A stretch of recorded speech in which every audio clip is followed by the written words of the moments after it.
Hey guys, Andy here. So I got this Amazon Fire tablet about 2 weeks ago maybe, and I had been waiting until I'd used it and to give my review.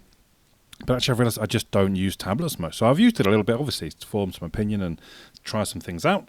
But I thought, okay, well let's go ahead and let's get the review done anyway, even if I've not. I just can't. I just don't have a big use for 7-inch tablet like this. I either use my phone or use my computer or use my TV. But I'm sure there will be people that have a use case for it. So here we go. The design itself is fairly simple and basic. It feels okay in the hand, either way that you're holding it. It weighs 313 grams, so not massively heavy. I didn't have any problems watching the TV shows with it.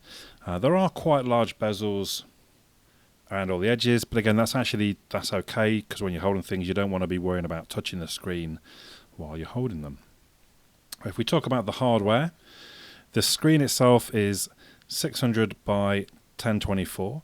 It's an IPS LCD screen, 170 pixels per inch, which actually is quite low, but at the same time,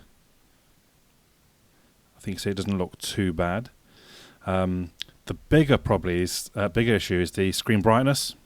It only goes up to, I got up to 256 lux. That's one of the lowest by a long way of any device that I've tested. And that's why I know some people commented in the unboxing that you were just looking at me all the time. That's because the screen's so dim. Any other device, so my Note 5 goes up to like 600 or 700 lux. Even sort of poorer phones, it goes up to 500.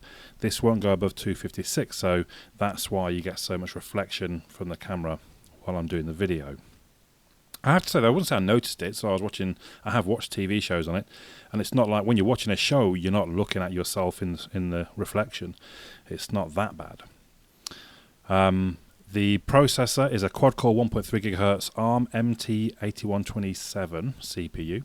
The GPU is a Mali 450MP. There's 8 GB of storage on the device, 5 GB available to the user, and it's got 1 GB of RAM. I ran Geekbench 3 on it. It only scored 1,131, which is one of the lowest scores I've ever seen. And then to top it all off, the speaker found in the bottom corner is one of the weakest I've tested as well, very low on the decibel reading. Then we move on to the camera. So this is, the specs say it's a 2 megapixel camera. I did the maths on the size of a picture it took. It was 1.5, but maybe it was cropped in some way by the software. I'm not sure. Not particularly great results. Video only goes to 720p. Once again, not all that good. But then you don't buy an Amazon Fire 7 for the camera. You don't buy it to be taking pictures in places. It does have a front-facing camera, so you could video chat, or if an app needs the camera to scan a barcode, perhaps it's good enough to do that. I mean, I almost wondered. I guess the fact that some apps might need a camera means that they put it in, but I did wonder, would they not have been better off to save some money and just not bother? Sorry, I think that's a micro SD card slot. I have to double check actually. I never even thought about putting memory into it. I do apologise. I should have thought about that one, but I'm fairly sure it must be, because it's only a Wi-Fi tablet, so it can't be a SIM card slot. So the micro SD would fit in there. Then we move on to the software. So one of the first things you'll see, there's adverts on the lock screen. I haven't really got a big problem with that. You could pay £10 more and have one that doesn't have the adverts. I'm really not that bothered. The actual interaction is reasonably smooth, so a little bit of lag there. But given sort of the poor benchmarking, the relatively low specs of the device, it's actually quite smooth, I would say. Now let's see if this will work. I had quite a bit of trouble. I wanted to install, because obviously we've got Amazon Underground, which is fine. Has a reasonable selection of apps, but I couldn't load data. Check your connection. Tap to retry. I wanted to get the Google Play Store installed. Now there are a few guides on YouTube. Have a search. You'll get them very easily. And I got it installed, as you can see, kind of like the same way you would with the Chinese import devices, but it seems to patch itself very quickly when it realizes it's there, and it basically just doesn't let you connect to Google. So it worked initially, and I got some things installed like Google Plus, like you just saw, but then it does this, and actually it's no use to anybody. There is an alternative called, I think the actual app was called like One Mobile, or One Mobile. It's called One Mobile, which does let you have access. It's probably illegal software. It does let you have access to most apps found in the Play Store. So I did use that to get a lot, and it updates. Gives you app updates and such, as you might have just spotted there.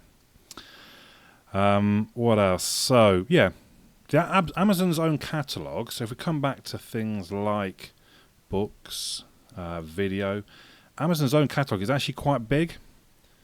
You are more than likely to find quite a few shows that you know of or you want to see, or actually, to be fair, Amazon's own content now is starting to really sort of heat up. I'm not going to lie, I'm a big Netflix fan and Netflix user, but actually Amazon has got a few good things on there. Annoyingly with Amazon, things quite often start off free on Amazon Prime, and then as you move further into... So all of those are, that's fine. As you move further into a show, so what did I start watching? The Wire. And the first 4 seasons might be free on Prime, and then they want you to buy the other seasons. So be warned, you might want to check in advance if the show you want to see goes all the way to the end, or if you're going to have to start paying or find alternative ways to view it. Although I haven't tried on this, you can. I'm fairly sure the Amazon store, the Amazon video, you can download things to store on the device if you're going to be going away without any connection, which is obviously quite important when it's only when it's a Wi-Fi device.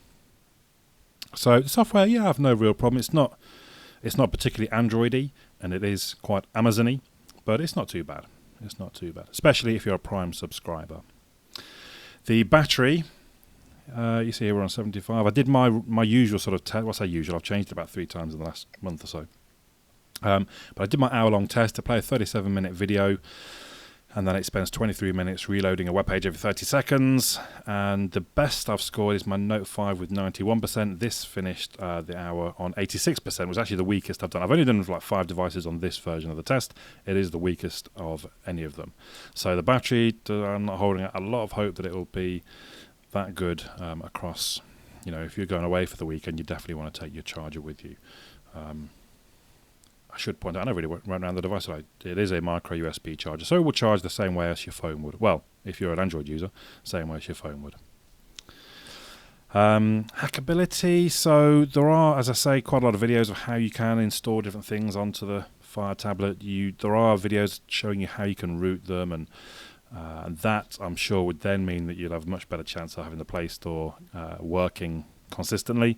I didn't particularly want to root it. I thought let me try it as Amazon want it to be, although I was hoping I could get the Play Store working. But there is stuff out there if you wish to do that kind of thing.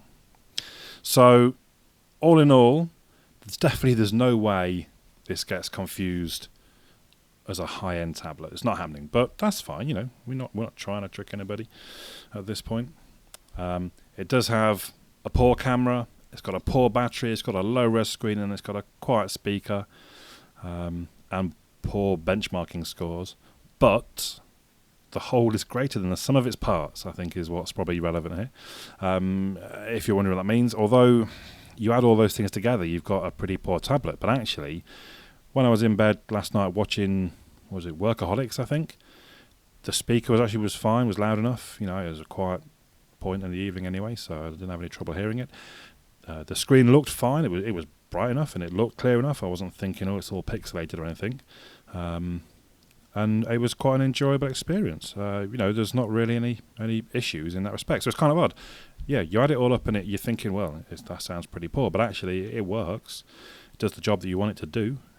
So for £50, I got this for 40. Every now and then they keep putting them on offer, knocking a tenner off. So I got it for less than 40 because I got a discount on it as well. But if you're buying one right now, it's going to be £50, unless you want the one without the advert on the lock screen, then it's £60.